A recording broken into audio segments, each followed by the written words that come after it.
Hadi mən də tez bazar gedim markete. O stəkanda Bakılı qız dondurmalar var. Onlardan alım gəlim yeyək. Gel sen buraya gel. Ben evde özüm qəşəng sənin üçün Bakılı qız dondurması hazırlayacağım.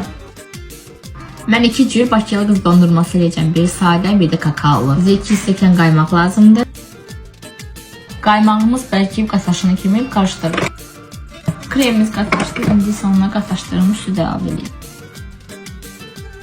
İndi isə 2 yerə ayıracağım. Bir sadə, bir də kakaolu.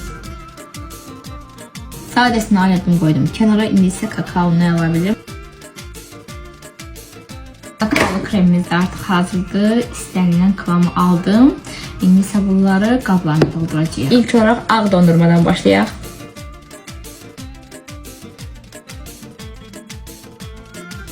Dondurmalarımızı bir günlük buzluğa qoyuruq ki, tam özlərini tutsun.